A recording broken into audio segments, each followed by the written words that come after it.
ในการทำงานหรือทำหน้าที่ในการงานนี้ถ้ามีสติปัญญารู้จักจัดรู้จักทำมันก็กลายเป็นการกีฬาที่น่าสนุกสนานแม้จะมีเหงื่อไหลทางจมูกที่มันหมายความว่าต้องรู้จักจัดรู้จักทำฉลาดเพียงพอมันเป็นการกีฬาต่อสู้กันระหว่างความผิดความถูกความชั่วความดีความมีจิตสูงและมีจิตต่ำในของเป็นคู่เหล่านี้ถ้ามันต่อสู้กันก็สนุกเป็นกีฬาเอาทีเดียวหรือถ้าละเอียดลึกซึ้งยิ่งไปกว่านั้นการทำงานในหน้าที่ก็จะกลายเป็นการปฏิบัติธรรมะในพระพุทธศาสนาอย่างสูงสุดด้วยเหมือนกันฟังดูอาจจะไม่น่าเชื่อการงานกลายเป็นการกีฬามันก็สนุกสนานการงานเป็นการปฏิบัติธรรมมันก็ใกล้ต่อ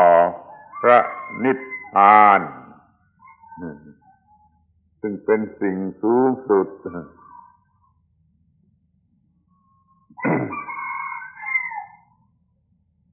ที่ว่าการงานจะเป็นการกีฬาขึ้นมาได้มันต้องมี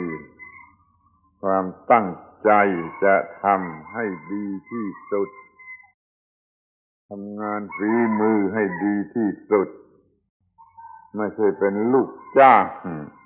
ที่อดทนทำงานด้วยความจำเป็นอย่างนั้นมันไม่เป็นกีฬาขึ้นมาได้หรอกมันมีแต่ความทนทุกข์ถ้าเราวางตนเสียใหม่ไม่มีลูกจ้างไม่มีนายจ้างแต่เป็นเพื่อนช่วยกันสร้างโลกนี้ให้งดงามเป็นหน้าที่ของทุกคนมันจะมีโอกาสที่จะจัดให้เป็นกีฬาคือตั้งใจว่าจะทำให้ดีที่สุดมีกีฬาอยู่ในระหว่างความสำเร็จหรือความไม่สำเร็จ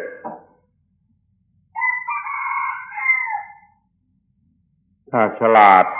พอมีความรู้พอมีความภาคเพียรอดทนพอมันก็ประสบความสำเร็จในฝ่ายสูงมันก็ชนะการกระทำนั่นก็จะสนุกถ้าเรามันกลายเป็นนักกีฬาไม่ใช่ลูกจ้างทำงานหนักด้วยความอดทนไอ้ข้อที่ว่ามันจะเป็นธรรมะไปได้อย่างไรนั่นตอนนี้ต้องรู้จักว่าธรรมะนั่นคืออะไร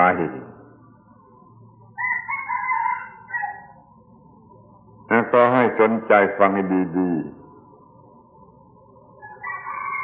ที่เคยศึกษามาจากโรงเรียนครูบอกแต่เพียงว่าธรรมะคือคำสั่งสอนของพระพุทธเจ้านี่มันถูกนิดเดียวขี้เล็บมันก็ไม่ได้ธรรมะคือคำสั่งสอนของพระพุทธเจ้านั้นถูกนิดเดียว เพราะว่าไอ้สิ่งที่เรียกว่าธรรมะนั่นเขารู้จักเขาพูดเขาใช้เขากระทำกันอยู่ตั้งแต่ก่อนพระพุทธเจ้าเกิดนั่นก่อนพระพุทธเจ้าเกิดก็ธรรมะนี่มีพูดจากันอยู่แล้วแม้ในครูบาอาจารย์ที่ยังไม่ถึงขนาดพระพุทธเจ้าเป็นลัทธิต่างๆก่อนหน้าพระพุทธเจ้าเขาก็ใช้คำนี้ธรรมะศึกษาธรรมะสั่งสอนธรรมะให้รู้ ต่อเมื่อพระพุทธเจ้าเกิดแล้วท่านก็สอนธรรมะนี่สูงขึ้นไปนี่มันไม่ใช่คำสั่งสอนของพระพุทธเจ้าคนเดียวองค์เดียวแม้แต่คนอื่นๆเขาก็รู้จักพูดคำนี้ตั้งแต่มนุษย์คนแรกเริ่มสังเกตเห็นไอ้สิ่งที่เรียกว่าธรรมะคือเขาสังเกตเห็นเมื่อกำลังทำงานทำการงานอยู่อย่างเต็มที่นะว่าโอ้สิ่งนี้มันต้องทำไม่ทำมันไม่ได้ไม่ทำก็คือตายไม่ทำก็คือทุกข์หน้าที่การงานที่กระทำอยู่ที่ไร่ที่นาที่เรือนที่สวนที่ไหนก็ตามที่มันทำหน้าที่อยู่แล้วมันก็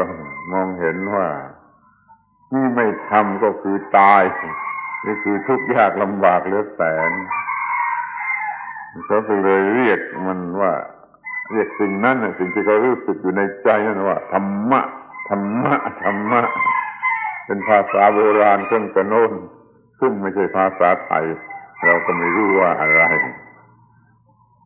แต่ถ้าคำนั้นถูกแปลออกมาเป็นภาษาไทยมันก็ได้แก่คำว่าหน้าที่นั่นเองหน้าที่คือธรรมะมันคือหน้าที่ไม่จะเป็นหน้าที่ต่ำต้อยเล็กน้อยเพียงไรมันก็ยังคือหน้าที่มันยังคือธรรมะหมายความว่าสิ่งที่จะช่วยให้รอดเมื่อถึงที่สุดสูงสุดแล้วมันก็สรุปใจความได้ว่าธรรมะคืออะไรขอให้ท่านทั้งหลายสนใจฟังให้ดีๆธรรมะคือระบบการปฏิบัติถูกต้องแก่ความรอดทั้งทางกายและทางใจทุกขั้นตอนแห่งวิวัฒนาการทั้งเพื่อเราเองและผู้อื่นทั้งเพื่อตัวเองและผู้อื่นมันยืดยาวสักหน่อยก็มีความหมายกว้างขวางมันยืดยาวสักหน่อยก็ไม่เป็นไรสนใจดีๆธรรมะคือระบบการปฏิบัติระบบทำนี่หมายความว่ามันต้องปฏิบัติพร้อมกันหลายอย่างไม่ใช่สิ่งเดียวโดด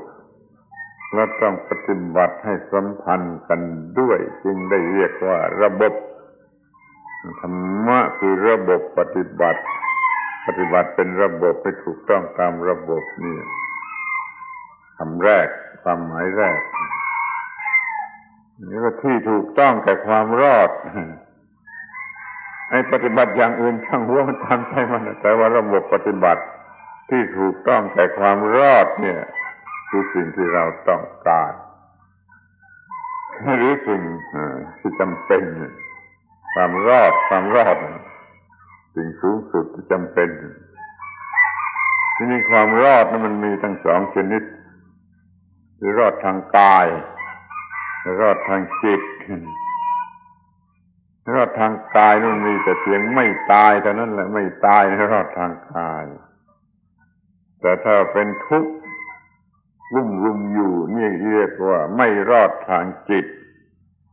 กายรอดแต่จิตไม่รอดมันต้องจิตมันรอดด้วยคือจิตก็ไม่มีความทุกข์เลย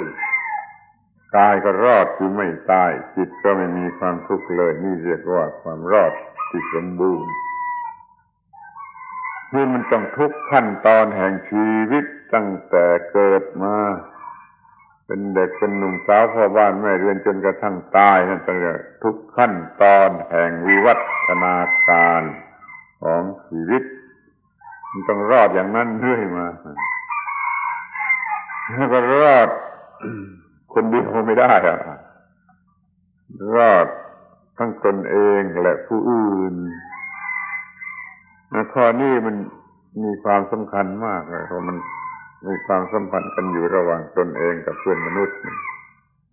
ไม่มีใครอยู่ในโลกคนเดียวได้ธรรมชาติก็ไม่ได้สร้างให้คนมาอยู่คนเดียว มันจึงต้องมีเพื่อนอยู่กันในโลกในหน้าที่ต่างๆต่างๆกันแล้วรวมกันอย่างที่เราหลายๆคนนี่มันอยู่ด้วยกันทำหน้าที่ด้วยกันถ้าอยู่คนเดียวแล้วทำอะไรได้มันต้องนึกถึงผู้อื่นด้วยพระพุทธเจ้าท่านจึงได้ตรัสประโยชน์ไว้เป็น3 ชนิดคือประโยชน์ตัวเองอย่างหนึ่งประโยชน์ผู้อื่นอย่างหนึ่งและประโยชน์ร่วมกันทั้ง2 ฝ่ายแยกกันไม่ได้นี่ก็อีกอย่างหนึ่งนั่นแหละประโยชน์ลองฟังดูทีว่าธรรมะคือระบบการปฏิบัติที่ถูกต้องแก่ความรอดทั้งทางกายและทางจิตทุกขั้นตอนแห่งวิวัฒนาการ ทั้งเพื่อตัวเองและผู้อื่น ถ้าท่านจำไว้ได้ก็เป็นการดีจำไม่ได้มันก็ตกหล่นลุ่มดอนเข้าใจไม่สมบูรณ์ถ้าไม่ประมาทก็จดไว้อย่าให้มันลืมนี่มันเป็นคำนิยามที่ถูกต้องที่สุดสำคัญที่สุดสมบูรณ์ที่สุดสำหรับคำว่าธรรมะซึ่งแปลว่าหน้าที่ระบบการปฏิบัติที่ถูกต้องแก่ความรอดทั้งทางกายและทางจิตทุกขั้นตอนแห่งวิวัฒนาการทั้งเพื่อตัวเองและผู้อื่นเท่านี้พอแล้วมากกว่านี้มันก็จะเฟ้อหรือยุ่งยากไปซะอีกที่เราทำหน้าที่นี่ในฐานะเป็นมนุษย์เกิดมาทำหน้าที่ช่วยกันสร้างโลกนี้ให้เป็นโลกที่งดงามน่าอยู่น่าอาศัยหรือน่าดูน่าชมนี่มันก็มาเข้าในระบบนี้แต่ว่าถ้ามีความคิดตื้นๆต่ำๆมันจะมองเห็นไม่ได้มันจะมองเห็นแต่เพียงว่าเป็นความจำเป็นที่ต้องหาเลี้ยงชีวิตมันก็จะกลายเป็นฝ่ายที่ลูกจ้างหรือเป็นนายจ้างขึ้นมามันทิ้งระบบของธรรมชาติไกลลิบมากลายเป็นระบบของมนุษย์ผู้มีสติปัญญาแคบๆมันอยู่กันในโลกนี้อย่างนายจ้างและลูกจ้างลองคิดดูเถอะมันจะมีความสงบได้อย่างไรนายจ้างก็ต้องการประโยชน์ให้มากที่สุดบนลูกจ้างจะต้องการจะได้ประโยชน์มากที่สุดจากนายจ้าง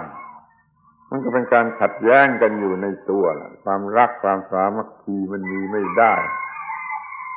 แต่ถ้าว่าเราเป็นเพื่อนเกิดแก่เจ็บตายช่วยกันสร้างโลกให้งดงามรวมกันเป็นหมู่เป็นคณะมันก็พ้นสภาวะลูกจ้างและนายจ้างระบบนายทุนระบบชนกรรมาชีพ2 อย่างนี้ไม่อาจจะสร้างสันติภาพในโลกมันจะต้องมีการขัดแย้งกันอยู่ตลอดกาลปาวสานจนกว่าเมื่อไรมันจะเปลี่ยนเป็นระบบเพื่อนเกิดแก่เจ็บตายเพื่อนเกิดแก่เจ็บตายเพื่อนมาร่วมกันสร้างโลกนี้งดงามแล้วจะอยู่กันเป็นผาสุกด้วยกันทุกฝ่ายถ้าระบบอย่างนี้เข้ามานี่โลกจะมีสันติภาพมันต้องมาตั้งชื่อเอาเองระบบนี้ตั้งชื่อว่าระบบธรรมิกะสังคมนิยมธรรมิกะสังคมนิยมไอ้คนที่มันไม่รู้อะไรรู้แค่พอได้ยินคำว่าสังคมนิยมมันก็คิดว่าเป็นคอมมิวนิสต์เป็นสังคมนิยมก็จริงแต่ไม่เป็นธรรมิกะคือไม่ถูกต้องด้วยธรรมมันรวมหัวกันเพื่อกอบโกยประโยชน์รวมหัวกันเพื่อต่อสู้ฝ่ายตรงกันข้ามในระบบสังคมนิยมอย่างนี้มันไม่ถูกหรอกมันไม่มีสันติภาพมันต้องเป็นระบบสังคมนิยมของธรรมชาติคือเราต้องอยู่รวมกันมากๆ และรวมกันทำอะไรที่ถูกต้องแก่ธรรมะคือความถูกต้องที่จะแก้ปัญหาได้ทั้งหมดทั้งสิ้นมันจึงต้องมีคำว่าธรรมิกะเข้ามาประกอบข้างหน้าเลยเรียกว่าธรรมิกะสังคมนิยมคาร์ลมาร์กซ์เลนินไม่รู้จักคำนี้ไม่รู้จักคำว่าธรรมิกะแต่มันรู้จักคำว่าสังคมนิยมนั่นก็เป็นสังคมนิยมของผู้โกรธแค้นผู้ต้องการจะแก้แค้นนายทุนหรือผู้จะกอบโกยแข่งขันกับนายทุนโลกนี้มันก็ไม่มีสันติภาพแล้วพวกนี้ยังหาว่าศาสนาเป็นยาเสพติดนะคาร์ลมาร์กซ์เลนินไม่รู้จักพุทธศาสนาก็รู้จักแต่ศาสนาอย่างอื่นที่มีลักษณะเป็นยาเสพติดก็จริงเหมือนกันแหละแต่พุทธศาสนาไม่ใช่ยาเสพติดนะพุทธศาสนาเป็นสิ่งที่จะชะล้างแก้ไขยาเสพติดนะไม่ให้ยาเสพติดเหลืออยู่นั่นนะ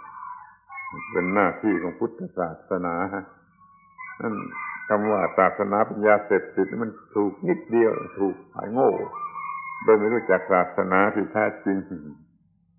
นั้นเราจะต้องมีระบบธรรมิกะสังคมนิยมอยู่กันในโลกนี้อย่างเพื่อนเกิดแก่เจ็บตายถ้ามันมีความคิดจะกอบโกยประโยชน์มีเป็นลูกจ้างเป็นนายจ้างอยู่แล้วมันไม่อาจจะคิดได้ว่าเพื่อนเกิดแก่เจ็บตาย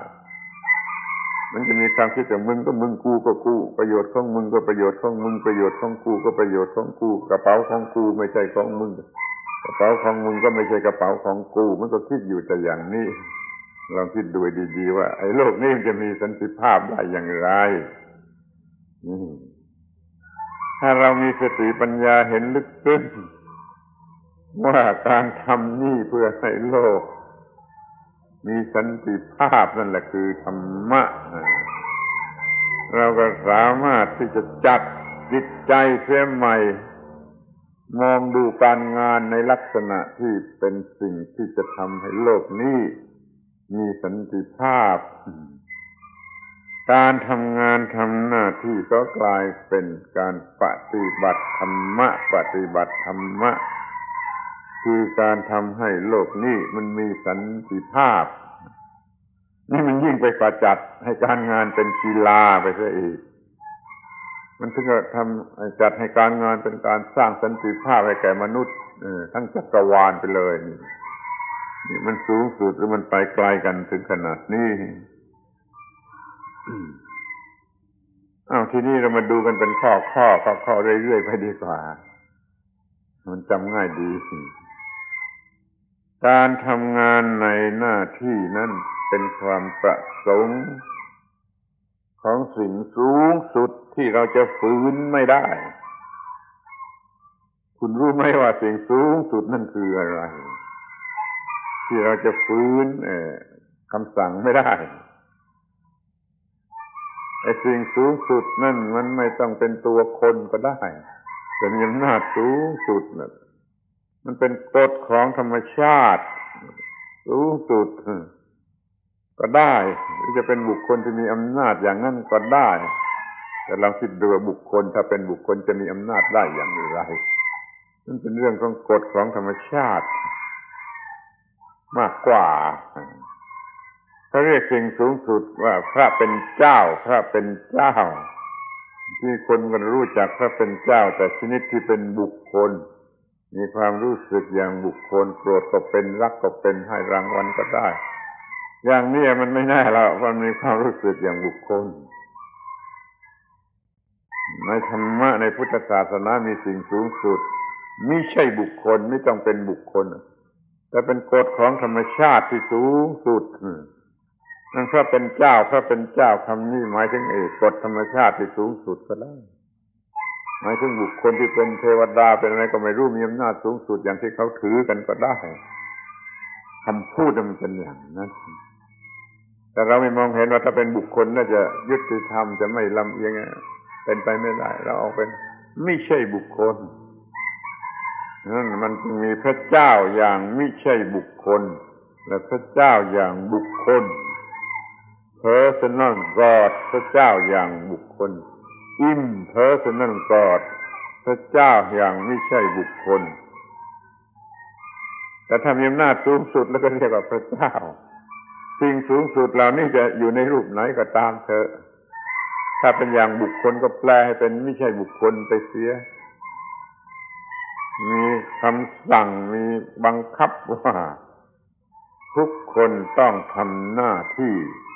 ทุกชีวิตต้องทำหน้าที่มิฉะนั้นมึงจะต้องตายหรือมีความทุกข์เจียนตายถ้ามึงไม่ทำหน้าที่นี่พูดคำหยาบหน่อยนะเพื่อมันเข้าใจได้ง่ายดีสิ่งสูงสุดระบุบังคับมาว่าชีวิตทุกชีวิตต้องทำหน้าที่ชีวิตส่วนใหญ่ทั้งเนื้อทั้งตัวก็ทำหน้าที่ชีวิตส่วนน้อยๆเป็นสัตว์เป็นส่วนเป็นอวัยวะต้องทำหน้าที่แม้แต่เซลล์ในชีวิตไม่ในร่างกายไม่รู้กี่ล้านมันก็ยังต้องทำหน้าที่ที่ว่าเป็นชีวิตแล้วต้องทำหน้าที่นั้นหน้าที่คือสิ่งสูงสุดบังคับมาหลีกเลี่ยงไม่ได้ให้เราจึงทำหน้าที่ในความหมายอย่างนี้หรือเมื่อเราทำหน้าที่เราก็รู้สึกว่าเราได้สนองคำสั่งหรือสนองต่อความประสงค์ของสิ่งสูงสุดและแน่นอนคอยสนใจอย่างนี้ก็ชื่นใจพอใจเมื่อได้ทำหน้าที่แม้ว่าจะเหงื่อไหลใจย่อยก็พอใจก็ได้สนองความประสงค์ของสิ่งสูงสุดคือทำหน้าที่แล้วก็รอดนะ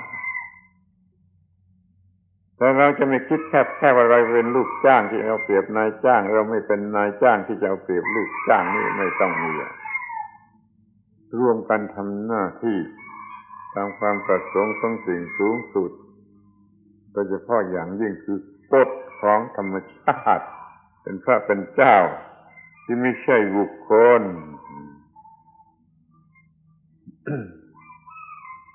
ที่นี่เราจะมองดูกันในแง่ธรรมดาสามัญไม่ต้องมีพระเจ้าอะไรกันก็ยังได้เราช่วยกันทำให้โลกนี้มันงดงามถ้าทุกคนไม่ทำหน้าที่โลกนี้ก็จะสกปรกรกรุงรังคนที่เห็นแก่ตัวมันไม่ทำหน้าที่แล้วมันยังจะเอาเปรียบเอาประโยชน์ไอ้พวกนี้แหละที่ทำให้โลกนี้สกปรกรกรุงรังเต็มไปด้วยวิกฤตการณ์ความเลวร้ายเบียดเบียนกันไม่มีที่สิ้นสุดโลกนี้ไม่งดงามน่าเกลียดน่าชังเพราะมันเต็มไปด้วยบุคคลที่เห็นแก่ตัวการกระทำที่เห็นแก่ตัวผลที่เกิดมาจากการกระทำที่เห็นแก่ตัวนับตั้งแต่ไอ้มลภาวะที่เป็นพิษอะไรขึ้นมามันมาจากคนที่เห็นแก่ตัวมันไม่ทำหน้าที่ถูกต้องตามความประสงค์ของสิ่งสูงสุดนี่ก็มองได้ว่าเราจะช่วยกันทำโลกนี้งดงามนี่จะมองให้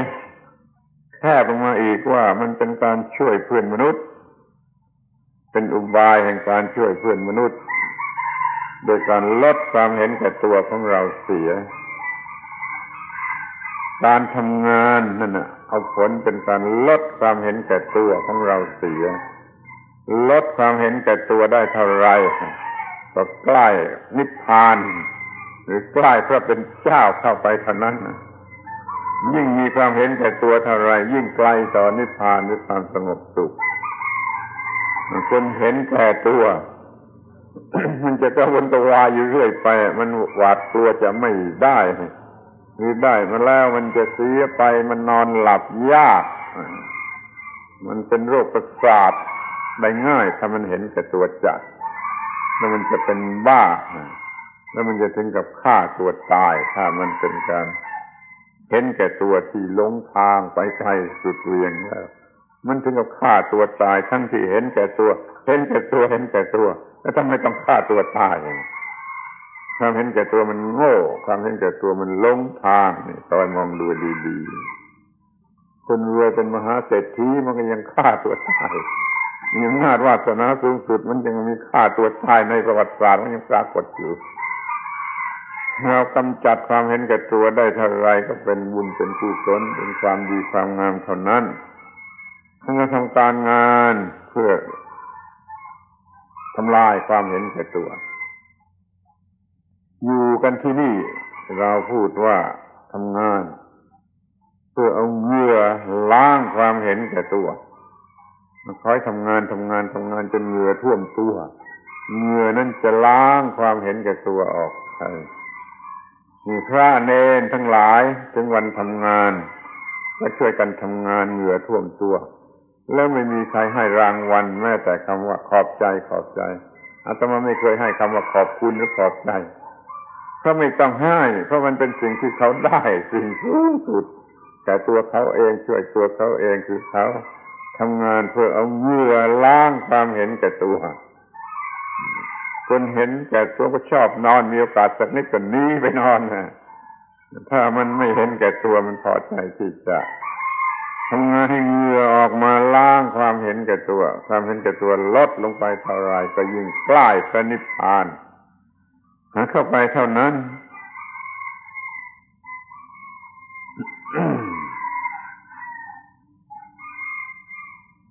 การทำงานกลายเป็นการปฏิบัติธรรมเพราะว่าการทำงานนั่นมันทำลายความเห็นแก่ตัวมันลดความเห็นแก่ตัว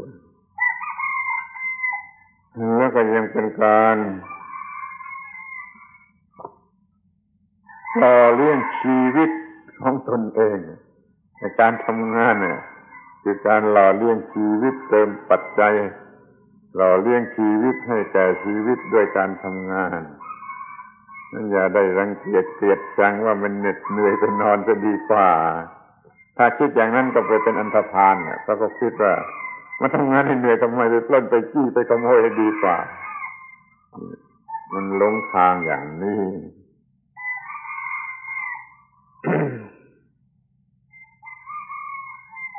การทำงานทำให้เกิดความเคารพนับถือตัวเองนี่สำคัญมากความเคารพตัวเองนี่สำคัญมากคนที่ไม่เคารพตัวเองมันก็ใช้ตัวเองในทางเลวทางต่ำถ้าเคารพตัวเองมันก็สงวนไว้ในทางสูงมันทำงานจนยกมือไหว้ตัวเองได้อะไรมันถูกต้องไปเสียหมดทุกหนทุกแห่งทุกเวลาทุกสถานที่นึกถึงตัวเองขึ้นมาทีไรมันกลายเป็นยกมือไหว้ตัวเองได้โดยไม่ทันรู้มันเป็นอัตโนมัติโดยไม่ทันรู้นี่เขาชื่นใจตัวเองบูชาตัวเองเคารพตัวเองนับถือตัวเองสวรรค์มันก็อยู่ที่นี่ก็มันชื่นใจตัวเองเหลือประมาณสวรรค์อยู่ที่นี่เมื่อยกมือไหว้ตัวเองได้ เมื่อเกลียดน้ำหน้าตัวเองเมื่อไรนรกก็อยู่ที่นี่เหมือนกันมองดูตัวเองแล้วมันไม่มีอะไรดีมันสกปรกเลอะเทอะมันใช้ไม่ได้ไปหมดพอเห็นอย่างนี้เท่านั้นนรกทันทีที่นี่เลยเดี๋ยวนี้มันก็เกิดขึ้นนั่นเราทำงานทำหน้าที่ให้ถูกต้องให้พอใจเคารพนับถือตัวเองตลอดเวลานี่ผลของการงาน ที่เป็นการปฏิบัติธรรมการทำงานคือการประพฤติธรรมคือการปฏิบัติธรรมให้ผลเป็นอย่างนี้ยกมือไหว้ตัวเองได้มันก็เท่ากับว่า สร้างสวรรค์ไว้เสร็จที่นี่ สร้างสวรรค์ไว้เสร็จที่นี่จะไปที่ไหนไปเกิดใหม่หรือไม่เกิดสุดท้ายมันเป็นสวรรค์อยู่ตลอดไปเกลียดชังตัวเองนึกแล้วอิจฉาระอาใจตัวเองทำความผิด ซ่อนเร้นอยู่ทำความชั่วความเลวทรามอย่างฆราวาสก็ดีอย่างภิกษุสามเณรก็ดีมีความชั่วซ่อนเร้นอยู่มันก็เป็นนรกกัดหัวใจอยู่ที่นี่มันก็เป็นตลอดไปมันไม่ต้องมีไอ้สิ่งอย่างนี้มันเสียเวลาเปล่าๆมันเสียเวลาเสียชาติเกิดเปล่าๆขอให้ทำเป็นในทางที่ยกมือไหว้ตัวเองได้ตลอดไป นี่ประโยชน์สูงสุดของการทำหน้าที่ให้กลายเป็นการปฏิบัติธรรม ถ้าเข้าใจถูกต้องท่านจะมองเห็นชัดว่าเกียรติยศสูงสุดความดีความงามเกียรติยศสูงสุดมันคือเกียรติยศแห่งการช่วยตัวเองไม่เป็นภาระแก่ผู้ใดเกียรติยศสูงสุดมันช่วยตัวเองได้จนล้นเหลือจนกลายเป็นช่วยผู้อื่นได้อีกเกียรติยศแห่งการช่วยเหลือตนเองและการช่วยเหลือผู้อื่นให้ดับทุกข์ได้นี่เป็นสิ่งสูงสุดเป็นยอดสูงสุดของสิ่งที่เรียกว่าเกียรติยศชีวิตสูงสุดชีวิตนี่สูงสุด ของการพัฒนาการพัฒนามันสูงสุดอยู่ที่ตรงนี้คอยดูดีๆทั้งการทำงานทำหน้าที่แม้จะเหงื่อไหลขย้อยมันล้างความเห็นแก่ตัวมันก็สะอาดขึ้นไปในทางสูงเรียกว่าเป็นการพัฒนาให้มันสูงให้มันสูงสุดเป็นมนุษย์สูงสุดได้สิ่งที่ดีที่สุดที่มนุษย์ควรจะได้แล้วมันจะมีอะไรดีกว่านี้มันก็ไม่มีอะไรดีกว่านี้เราเกิดมาเป็นเพื่อนเกิดแก่เจ็บตายด้วยกันร่วมกันสร้างโลกนี้พัฒนาโลกนี้ให้เป็นโลกที่มีความสูงสุดงดงามและน่าดูลองตั้งใจทำอย่างนี้เงินเดือนที่เขาให้นั่นน่ะเป็นค่าใช้จ่ายสำหรับการพัฒนาโลกนี้ถ้าเรามีหน้าที่อย่างไรเราก็ทำหน้าที่อย่างนั้นหน้าที่ของเรานั่นแหละพัฒนาโลกนี้ให้งดงามเราเป็นเพื่อนเป็นพนักงานเป็นคนงานเป็นกรรมกรเป็นอะไรหน้าที่อย่างไรก็ทำหน้าที่อันนั้นให้ดีที่สุดมันก็เป็นพัฒนามนุษย์พัฒนาโลกทั้งโลกในส่วนนั้นให้งดงามให้ดีที่สุดถ้าเราเองเสียอีกได้เป็นผู้ได้รับประโยชน์ก่อนใครๆไอ้สิ่งที่เรียกความดีพอทำลงไปมันก็ดีทันทีไอ้สิ่งที่เรียกความชั่วพอทำลงไปมันก็ชั่วทันทีนี่เราควบคุมให้มันทำดีถูกต้องอยู่เสมอมันตกลงกันแล้วบัญญัติกันแล้วว่าสิ่งอย่างนี้เรียกว่าดีสิ่งอย่างนี้เรียกว่าชั่วเมื่อไปทำสิ่งที่ดีครับมันก็ต้องดีแหละจะต้องให้ใครมา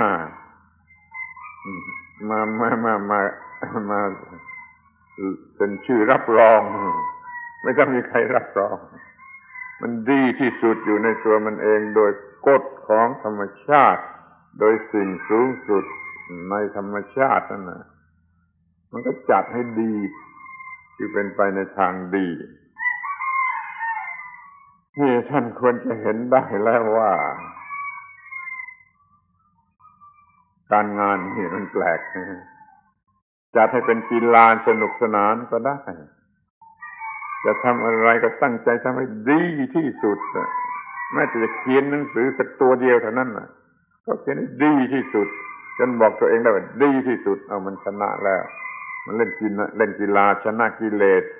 ชนะความรู้สึกฝ่ายต่ำแล้วในความรู้สึกฝ่ายสูงมันชนะความรู้สึกฝ่ายต่ำแล้ว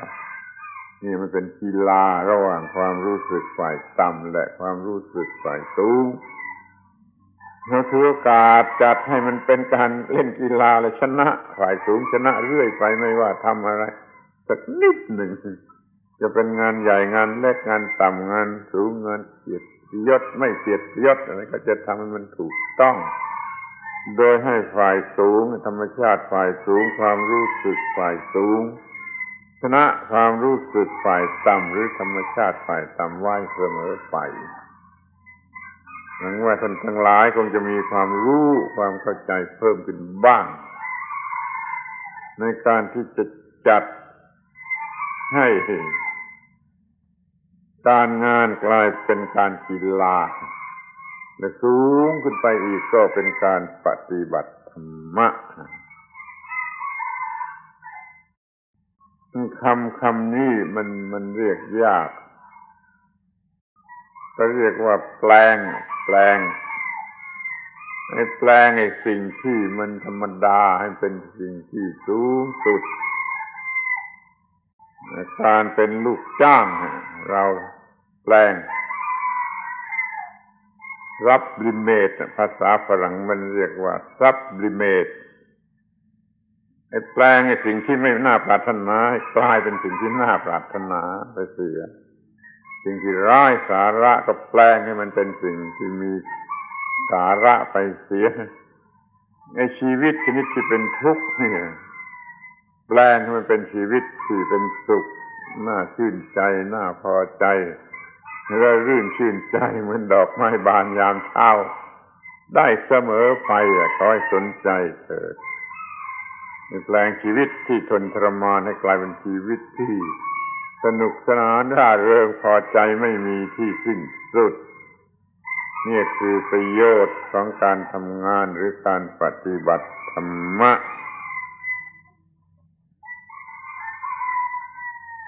นั่นแหละเวลาที่เหลืออยู่จะขอแนะอีกสักหน่อยว่าในการทำงานในหน้าที่ตลอดชีวิตนี้มันเป็นอะไรได้บ้างขอช่วยจดจำการทำงานในหน้าที่ของชีวิตนี้มันเป็นการศึกษาอยู่ในตัวมันเองไม่ใช่เรียนหนังสือในโรงเรียนแต่ตัวชีวิตมันเป็นการศึกษาอยู่ในตัวมันเองถ้าไม่ลงมือทำไม่เป็นการศึกษาให้เรียนจบมหาวิทยาลัยมา100 แห่งพันแห่งถ้าความรู้เหล่านั้นไม่มาเปลี่ยนแปลงเป็นการกระทำและยังไม่ใช่การศึกษา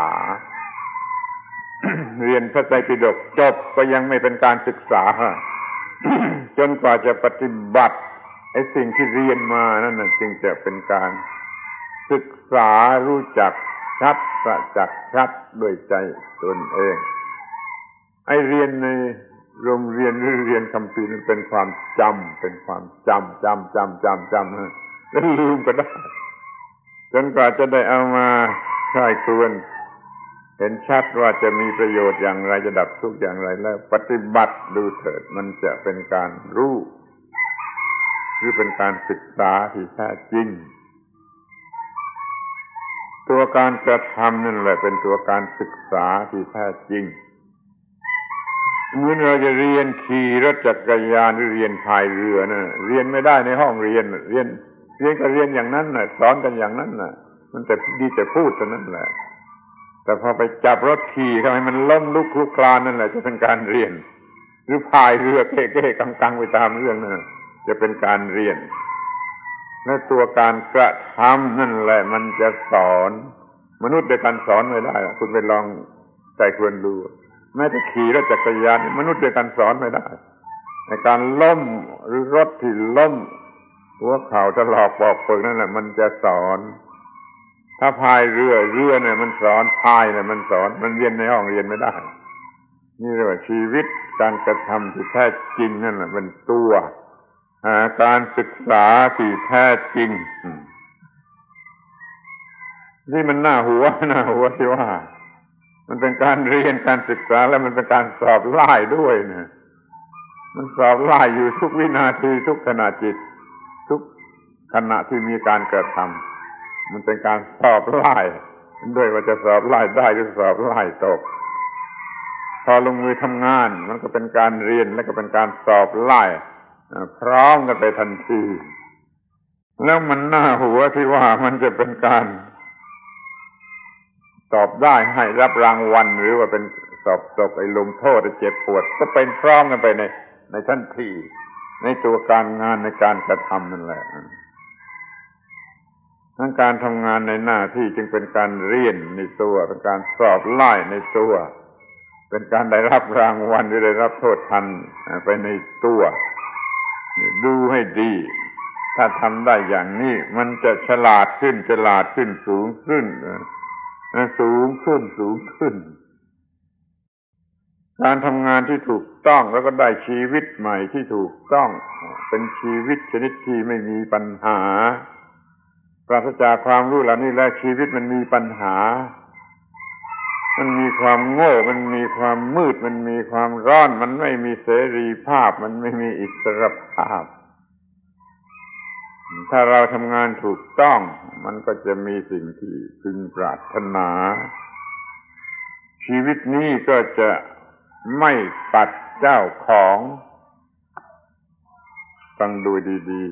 ๆคนโง่เขามีชีวิตที่กัดตัวเขาเองเป็นชีวิตที่กัดเจ้าของนี่คนฉลาดมีชีวิตที่ไม่กัดเจ้าของมีแต่ให้ความพอใจสูงสุดสูงยิ่งขึ้นไปจนกระทั่งสูงสุดมันได้ชีวิตที่ไม่กัดเจ้าของตัวเองที่ไม่กัดตัวเองหมาโง่มันกัดตัวเองหมาฉลาดมันไม่ต้องกัดตัวเองมันมีทำให้ความเจริญรุ่งเรืองยิ่งขึ้นไปอย่ามีชีวิตชนิดที่กัดเจ้าของการงานที่กระทำให้ถูกต้องสมบูรณ์แล้วมันจะทำให้ได้ชีวิตใหม่ที่เราไม่เคยได้มันไม่ได้ใหม่อะไรมันมีมาแต่เก่าก่อนแต่ว่าเราไม่เคยได้เพิ่งได้มันก็เป็นชีวิตใหม่ชีวิตที่ไม่กัดเจ้าของ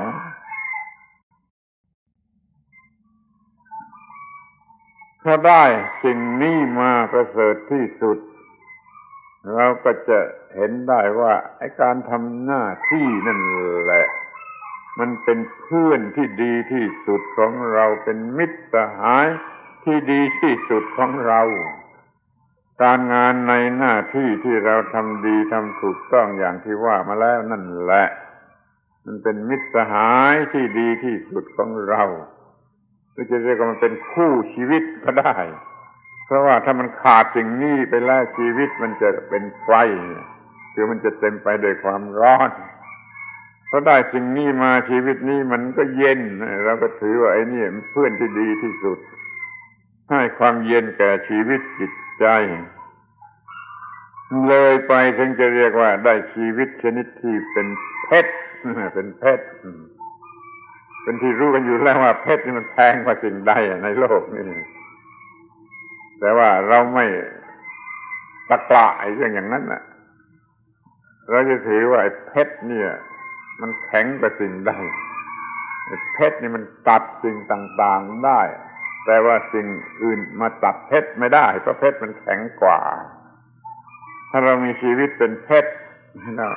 อุปสรรคปัญหาต่างๆมันจะหมดเกลี้ยงไปไม่มีเหลืออยู่ในชีวิตชนิดที่เป็นเพชรชีวิตที่ไม่มีอะไรเป็นปัญหาให้มืดมนให้เร่าร้อนให้หนักให้เพื่อเสรีภาพมันเป็นชีวิตชนิดไหนมันคำพูดเหลือที่จะมาพูดได้น่าจะเปรียบว่ารื่นรมสำราญเหมือนดอกไม้บานยามเช้านี่ก็ยังไม่เท่ามันมากกว่านั้นมากนะหรือถ้าเป็นดอกไม้บานยามเช้ามันก็เป็นดอกไม้ที่ไม่รู้จักโรยมันบานตลอดไปเยือกเย็นตลอดไปอย่างนั้นน่ะชีวิตที่เป็นเพชรจะได้ชีวิตชนิดที่เป็นเพชรไม่มีปัญหาตัดปัญหาหมด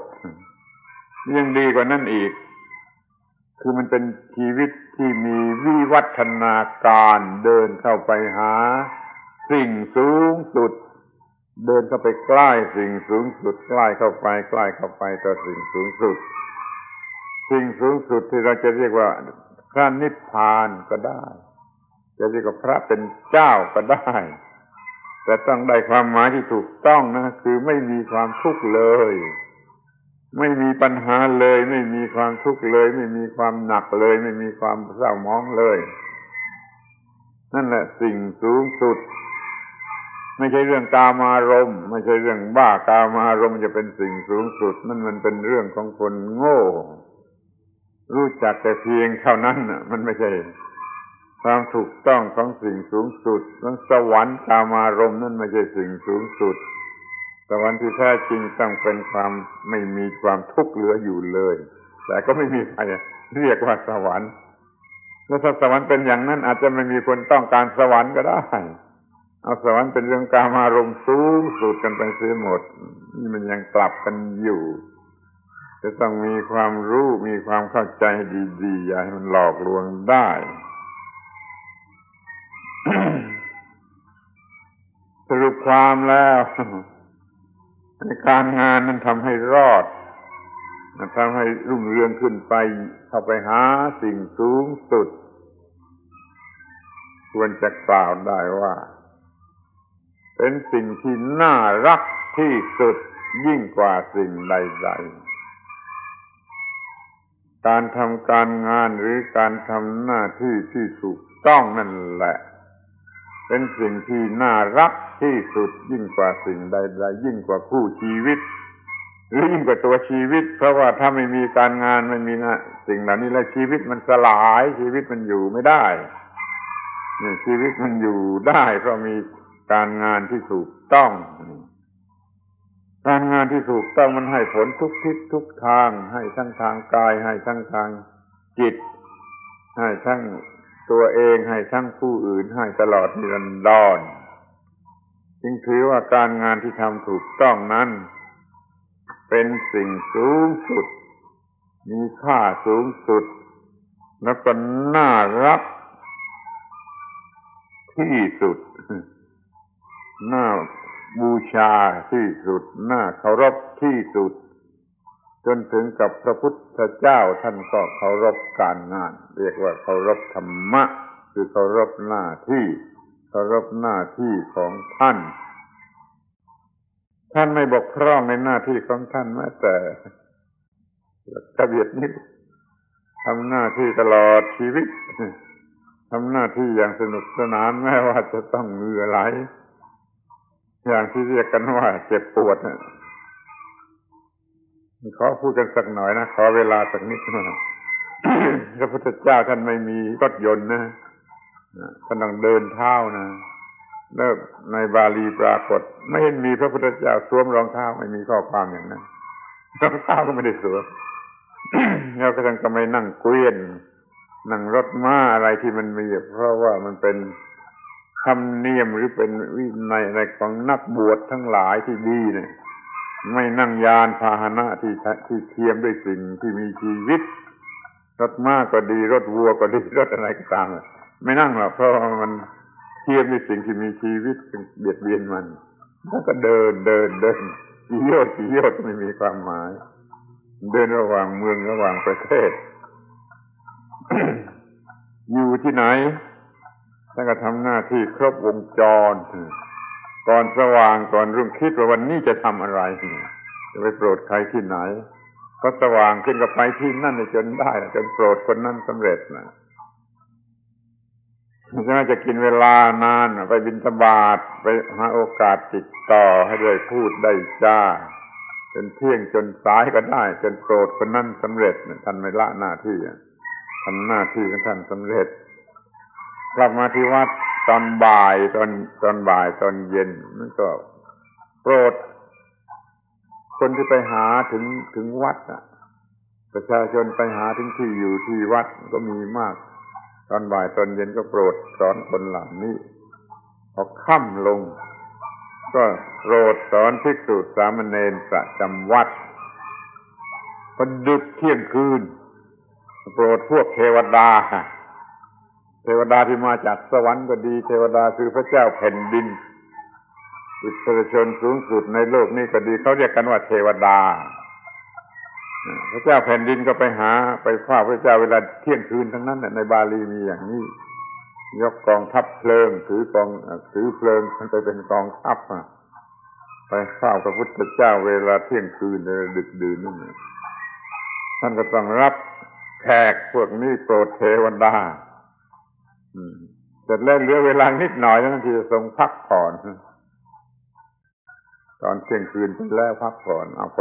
หัวรุ่งเอาจับจุดตั้งต้นในวันนี้จะไปโปรดใครท่านทำงานครบวงจรอย่างนี้พวกเราทำงานครบวงจรอย่างนี้หรือไม่นั่นเรายังบูชาหน้าที่น้อยกว่าพระพุทธเจ้ามากนัก พระพุทธเจ้าเป็นบุคคลสูงสุดเหลือที่จะสูงแล้วท่านยังบูชาหน้าที่เคารพหน้าที่เรียกว่าเคารพธรรมะและท่านยังประกาศว่าพระพุทธเจ้าทุกพระองค์ในอดีตในอนาคตหรือในปัจจุบันพระพุทธเจ้าทุกพระองค์เคารพหน้าที่เป็นสิ่งสูงสุดท่านขอให้ท่านทั้งหลายจงเคารพบูชาหน้าที่การงานเป็นสิ่งสูงสุด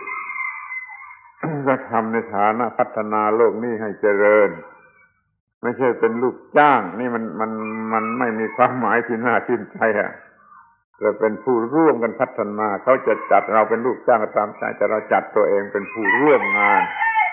ร่วมการพัฒนาโลกนี้ให้เจริญถ้าเราได้นายจ้างที่ดีเขาก็ไม่คิดว่าเขาเป็นนายจ้าง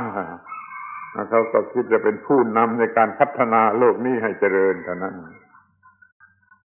อย่างงกเงินอย่างงกค่าจ้างเลยเพราะว่าสิ่งที่ดีกว่าเงินกว่าค่าจ้างนั้นมันมีอยู่คือผลทางจิตใจสูงขึ้นไปสูงขึ้นไปนั่นมันมีค่ามากกว่าเงินค่าจ้างมากนัก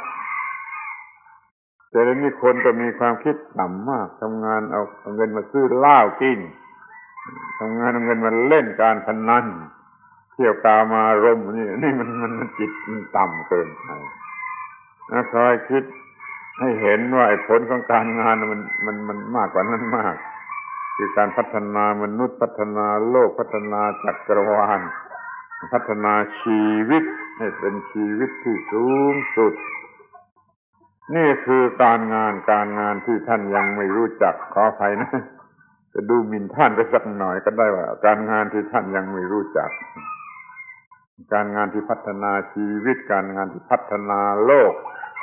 การงานที่ทำให้มีค่าให้ชีวิตมีค่าสูงสุด ใกล้ต่อสิ่งสูงสุดเข้าไปเหลืออยู่เป็นการงานที่ท่านยังไม่รู้จักอาตมาเห็นว่าไม่มีเรื่องอะไรดีกว่านี้ไม่มีเรื่องอะไรดีกว่านี้ที่จะต้องพูดกับเพื่อนมนุษย์ที่เป็นประโยชน์ก็คือเรื่องนี้เรื่องหน้าที่ธรรมะคือหน้าที่คือธรรมะคือระบบปฏิบัติที่ถูกต้องแก่ความรอดทั้งทางกายและทางจิตตลอดวิวัฒนาการแห่งชีวิตทั้งแก่ตนเองและแก่ผู้อื่น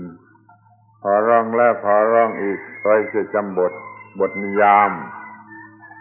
definition ของไอ้คำว่าธรรมะน่ะมันเป็นอย่างนี้ระบบปฏิบัติที่ทำให้เกิดความรอดทั้งทางกายและทางจิตตลอดวิวัฒนาการทั้งแก่ตัวเองและแก่ผู้อื่นแล้วก็จะได้สิ่งสูงสุดที่มนุษย์ควรจะได้ทำให้สนุกเป็นการเล่นกีฬาก็ได้ถ้าเราแข่งขันกันระหว่างความสำเร็จกับความไม่สำเร็จแข่งขันกันกับความรู้สึกระหว่างความรู้สึกฝ่ายต่ำกับความรู้สึกฝ่ายสูงการงานก็เป็นการเล่นกีฬาที่น่าสนุกสนานแล้วมันก็ไม่เบื่อมันก็ทำถึงที่สุดแล้วมันก็ถึงที่สุดได้จริงๆด้วยเหมือนกันนั่นมันจึงเหลืออยู่ที่ว่ามีสติปัญญาหรือไม่ในการที่จะซับลิเมตการงานอันเหน็ดเหนื่อยนี่มันให้มันเป็นการกีฬาให้มันเป็นการปฏิบัติธรรมะที่ทำให้มนุษย์ได้รับสิ่งสูงสุดดีที่สุดที่มนุษย์ควรจะได้รับหวังว่าท่านทั้งหลายทุกท่านจะมีความเข้าใจเรื่องนี้เพิ่มขึ้นทุกคราวที่มาสวนโมกเพิ่มขึ้นทุกคราวที่มาสวนโมกมันก็ใกล้ต่อความสมบูรณ์คือเพียงพอถูกต้องอย่างเพียงพอชีวิตนี้ก็จะไม่เป็นปัญหาอีกต่อไปชีวิตนี้จะไม่มีความทุกข์เหลืออยู่มีแต่ความพอใจยกมือไหว้ตัวเองได้อยู่ตลอดเวลาขอได้โปรดพิจารณาโดยดีๆมันไม่มีสาระอะไรจะยิ่งไปกว่าสาระอันนี้คือทำให้ชีวิตนี้ ได้รับสิ่งที่ดีที่สุดที่มนุษย์ควรจะได้รับไม่มีความทุกข์เหลืออยู่เป็นปัญหาแต่ประการใดท่านก็จะมีความเข้มแข็งกล้าหาญจะกล้าท้าทายแม้แต่ความตายความเกิดความแก่ความเจ็บความตายจะไม่เป็นปัญหาแก่ท่านทั้งหลายท่านทั้งหลายจะกล้าท้าทายมาสิฉันทำอะไรถูกต้องหมดแล้วแกจะมาก็มาสิไอ้ความเกิดความแก่ความเจ็บความตายไม่มีปัญหาแก่ฉันแล้วเนี่ยประโยชน์สูงสุดที่จะได้จากการงานหน้าที่การงานที่ใช้คำว่าท่านทั้งหลายยังไม่รู้จักจงรู้จักเพิ่มขึ้นทุกทีที่มาสวนโมกแล้วรู้จักถึงที่สุดอย่างเพียงพอถูกต้องเพียงพอชีวิตนี้ก็จะหมดปัญหาเพราะเป็นชีวิตที่ไม่มีความทุกข์อีกต่อไปเป็นชีวิตสูงสุดเป็นชีวิตที่ไม่รู้จักตายความตายทำอะไรไม่ได้เพราะว่ามันมีความรู้สึกที่สูงอยู่เหนือความตายนี่จะเป็นการบรรยายสรุปใจความทั้งหมดทั้งสิ้นของสิ่งที่เรียกว่าธรรมะหรือหน้าที่หรือการงานที่เป็นหน้าที่มันมีอยู่อย่างนี้รีบรู้จักกันเสียให้ถึงที่สุดและปฏิบัติให้ถึงที่สุดให้เป็นชีวิตชนิดที่ชนะไม่มีแพ้ตลอดไปไม่มีปัญหาไม่มีความทุกข์ใดๆและท่านทั้งหลายก็จะได้เป็นผู้นำที่ดีเป็นบิดามารดาที่ดีจะนำครอบครัวได้ดีลูกหลานของเราก็จะได้รับประโยชน์อย่างเดียวกันกับเรามันเรื่องประจบแหละขอให้ความรู้ความเข้าใจความหวังความต้องการเหล่านี้สำเร็จเป็นผลเป็นวัตถุธรรมขึ้นมาแก่ท่านทั้งหลายทุกๆคนเถิดการบรรยายสมควรแก่เวลาแล้วขอยุติลงด้วยความหวังว่าท่านทั้งหลายจะรับเอาไปพินิจพิจารณาและปฏิบัติตามอย่างสุดความสามารถโดยการจงทุกๆคนเถิด